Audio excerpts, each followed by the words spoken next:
Livro de Gênesis, capítulos 39 e 40. José na casa de Potifar. Quando José foi levado para o Egito pelos negociantes ismaelitas, eles o venderam a Potifar, um oficial egípcio. Potifar era capitão da guarda de Faraó, o rei do Egito. O Senhor estava com José. Por isso, ele era bem-sucedido em tudo o que fazia no serviço na casa do seu senhor egípcio. Potifar percebeu que o Senhor estava com José e lhe dava sucesso em tudo que ele fazia. Satisfeito com isso, nomeou José seu assistente pessoal e o encarregou de toda a sua casa e de todos os seus bens. A partir do dia em que José foi encarregado de toda a casa e de todas as propriedades de Potifar, o Senhor começou a abençoar a casa do egípcio por causa de José. Tudo corria bem na casa, e as plantações e os animais prosperavam.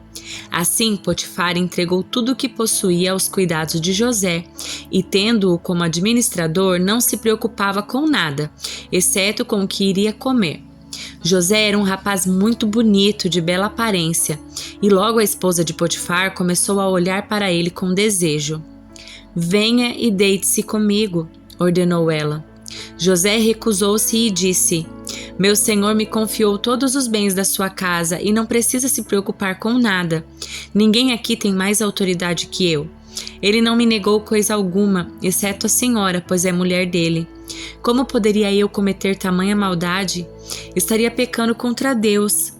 A mulher continuava a assediar José diariamente, mas ele se recusava a deitar-se com ela. Certo dia, porém, quando José entrou para fazer seu trabalho, não havia mais ninguém na casa. Ela se aproximou, agarrando-o pelo manto, e exigiu: "Venha e deite-se comigo." José se desvencilhou e fugiu da casa, mas o manto ficou na mão da mulher. Quando ela viu que José tinha fugido, mas que o manto havia ficado na mão dela, chamou seus servos. "Vejam", disse ela, "meu marido trouxe esse escravo hebreu para nos fazer de bobos. Ele entrou no meu quarto para me violentar, mas eu gritei. Quando ele me ouviu gritar, saiu correndo e escapou, mas largou seu manto comigo." Ela guardou o manto até o marido voltar para casa. Então contou-lhe sua versão da história. "O escravo hebreu que você trouxe para nossa casa tentou aproveitar-se de mim", disse ela. "Mas quando eu gritei, ele saiu correndo e largou seu manto comigo." Ao ouvir a mulher contar como José a havia tratado, Potifar se enfureceu. Pegou José e o lançou na prisão onde ficavam os prisioneiros do rei, e ali José permaneceu. Mas o Senhor estava com ele na prisão e o tratou com bondade. Fez José conquistar a simpatia do carcereiro, que em pouco tempo encarregou José de todos os outros presos e de todas as tarefas da prisão. O carcereiro não precisava mais se preocupar com nada, pois José cuidava de tudo. O Senhor estava com ele e lhe dava sucesso em tudo o que ele fazia. Algum tempo depois, o chefe dos copeiros e o chefe dos padeiros do faraó ofenderam seu senhor, o rei do Egito. O faraó se enfureceu com os dois oficiais e os mandou para a prisão onde José estava, no palácio do capitão da guarda. Eles ficaram presos por um bom tempo e o capitão da guarda os colocou sob a responsabilidade de José para que cuidasse deles. Certa noite, enquanto estavam presos, o copeiro e o padeiro tiveram cada um sonho, e cada sonho tinha o seu significado. Quando José os viu, no dia seguinte, notou que os dois estavam perturbados e perguntou: "Por que vocês estão preocupados?" Eles responderam: "Essa noite nós dois tivemos sonhos, mas ninguém sabe nos dizer o que significam." "A interpretação dos sonhos vem de Deus", disse José. "Contem-me o que sonharam." O chefe dos copeiros foi primeiro a relatar seu sonho a José. "Em meu sonho, vi na minha frente uma videira", disse ele. "Havia 3 ramos que começavam a brotar e florescer, e em pouco tempo produziram cachos de uvas. Eu tinha na mão o copo do faraó. Tomei um dos cachos de uva, espremi o suco na taça e a coloquei na mão do faraó." José disse: "Este é o significado do sonho. Os 3 ramos representam 3 dias. Dentro de 3 dias, o faraó o elevará de volta ao seu cargo de chefe dos copeiros. Quando a situação estiver bem para você, peço que se lembre de mim. Fale de mim ao faraó para que ele me tire desse lugar, pois fui trazido à força da minha terra natal, a terra dos hebreus, e agora estou nessa prisão onde fui lançado sem motivo justo. Ao ouvir a interpretação favorável de José para o primeiro sonho, o chefe dos padeiros lhe disse: também tive um sonho. Nele havia 3 cestos de pães brancos empilhados sobre a minha cabeça. No cesto de cima havia pães e doces de todo tipo para o faraó, mas as aves vieram e comeram do cesto que estava sob a minha cabeça. José lhe disse: este é o significado do sonho. Os 3 cestos também representam 3 dias. Dentro de 3 dias, o faraó pendurará sua cabeça em um poste e as aves comerão sua carne. 3 dias depois, era o aniversário do faraó e ele preparou um banquete para todos os seus oficiais e funcionários. Convocou o chefe dos copeiros e o chefe dos padeiros para comparecerem à festa, e levou o chefe dos copeiros de volta a seu cargo para que voltasse a entregar o copo ao faraó. Quanto ao chefe dos padeiros, mandou enforcá-lo, como José havia previsto, ao interpretar o sonho dele. O chefe dos copeiros, porém, se esqueceu completamente de José e não pensou mais nele. Livro de Provérbios, capítulo 10. Os Provérbios de Salomão. O filho sábio alegra seu pai. O filho tolo entristece sua mãe. As riquezas de origem desonesta não têm valor duradouro, mas uma vida justa livra da morte. O Senhor não deixa o justo passar fome, mas se recusa a satisfazer o desejo dos perversos. O preguiçoso logo empobrece, mas os que trabalham com dedicação enriquecem. O jovem sábio faz a colheita no verão, mas o que dorme durante a colheita é uma vergonha. O justo é coberto de bênçãos, mas as palavras dos perversos ocultam violência. O justo deixa boas lembranças, mas o nome dos perversos apodrece. O sábio recebe os mandamentos de bom grado, mas as palavras do insensato causam sua ruína. Quem anda em integridade anda em segurança. Quem segue caminhos tortuosos será exposto. Quem fecha os olhos para a maldade causa problemas, mas a repreensão clara promove a paz. As palavras do justo são fonte de vida, as palavras do perverso ocultam intenções violentas. O ódio provoca brigas, mas o amor cobre todas as ofensas. Palavras sábias vêm dos lábios de quem tem entendimento, mas quem não tem juízo é castigado com a vara. Os sábios guardam o conhecimento como um tesouro, mas a conversa do insensato só conduz à desgraça.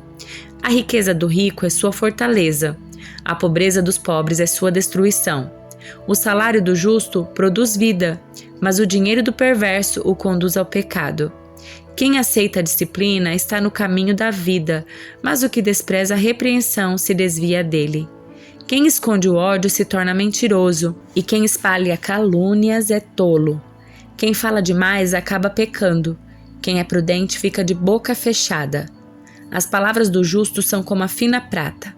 O coração do perverso não tem valor algum.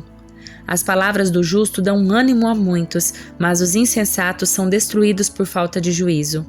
A bênção do Senhor traz riqueza, e Ele não permite que a tristeza a acompanhe. O tolo se diverte em fazer o mal, mas o sensato tem prazer em viver com sabedoria. Os temores do perverso se tornarão realidade. As esperanças dos justos lhe serão concedidas. As tempestades da vida levam embora o perverso, mas o justo tem alicerce duradouro. Como vinagre nos dentes ou fumaça nos olhos, assim o preguiçoso irrita seus chefes. O temor do Senhor prolonga a vida, mas os dias dos perversos são encurtados. As esperanças dos justos resultam em alegria, as expectativas dos perversos não dão em nada. O caminho do Senhor é fortaleza para os íntegros, mas é destruição para os que praticam mal. O justo jamais será abalado, mas os perversos serão removidos da terra. A boca do justo oferece conselhos sábios, mas a língua que engana será cortada. Dos lábios do justo vêm palavras proveitosas, mas da boca do perverso só vêm palavras más. Evangelho de Mateus, capítulo 20. A parábola dos trabalhadores do vinhedo. Pois o reino dos céus é como o dono de uma propriedade que saiu de manhã cedo a fim de contratar trabalhadores para seu vinhedo. Combinou de pagar uma moeda de prata por um dia de serviço e os mandou trabalhar. Às 9 da manhã, estava passando pela praça e viu por ali alguns desocupados. Contratou-os e disse-lhes que no final do dia pagaria o que fosse justo. E eles foram trabalhar no vinhedo. Ao meio-dia e às 3 da tarde fez a mesma coisa. Às 5 da tarde estava outra vez na cidade e viu por ali mais algumas pessoas. "Por que vocês não trabalharam hoje?" perguntou ele. "Porque ninguém nos contratou", responderam. Então o proprietário disse: "Vão e trabalhem com os outros no meu vinhedo." Ao entardecer, mandou o capataz chamar os trabalhadores e pagá-los, começando pelos que haviam sido contratados por último. Os que foram contratados às 5 da tarde vieram e receberam uma moeda de prata. Quando chegaram os que foram contratados primeiro, imaginaram que receberiam mais. Contudo, também receberam uma moeda de prata. Ao receber o pagamento, queixaram-se ao proprietário. "Aqueles trabalhadores trabalharam apenas 1 hora, e no entanto o Senhor lhes pagou a mesma quantia que a nós, que trabalhamos o dia todo no calor intenso." O proprietário respondeu a um deles: "Amigo, não fui injusto? Você não concordou em trabalhar o dia inteiro por uma moeda de prata? Pegue seu dinheiro e vá. Eu quis pagar ao último trabalhador o mesmo que paguei a você. É contra a lei eu fazer o que quero com o meu dinheiro? Ou você está com inveja porque fui bondoso com os outros? Assim, os últimos serão os primeiros, e os primeiros serão os últimos." Enquanto subia para Jerusalém, Jesus chamou os 12 discípulos e lhes disse, em particular, o que aconteceria com ele. "Ouçam, estamos subindo para Jerusalém, onde o Filho do Homem será traído e entregue aos principais sacerdotes e aos mestres da lei. Eles o condenarão à morte e entregarão aos gentios para que zombem dele, o açoitem e o crucifiquem. No terceiro dia, porém, ele ressuscitará." Então a mãe dos filhos de Zebedeu veio a Jesus com seus filhos. Ela se ajoelhou diante dele a fim de lhe pedir um favor. "O que você quer?" perguntou ele. Ela respondeu: "Por favor, permita que no seu reino meus 2 filhos se sentem em lugares de honra ao seu lado, um à sua direita e o outro à sua esquerda." Jesus respondeu: "Vocês não sabem o que estão pedindo. São capazes de beber do cálice que estou prestes a beber?" "Somos", disseram eles. Então Jesus disse: "De fato, vocês beberão do meu cálice. Não cabe a mim, no entanto, dizer quem se sentará à minha direita ou à minha esquerda. Meu Pai preparou esses lugares para aqueles que ele escolheu." Quando os outros 10 discípulos souberam o que os 2 irmãos haviam pedido, ficaram indignados. Então Jesus os reuniu e disse: "Vocês sabem que os governantes deste mundo têm poder sobre o povo e que os oficiais exercem sua autoridade sobre os súditos. Entre vocês, porém, será diferente. Quem quiser ser o líder entre vocês, que seja o servo. Quem quiser ser o primeiro entre vocês, que se torne escravo.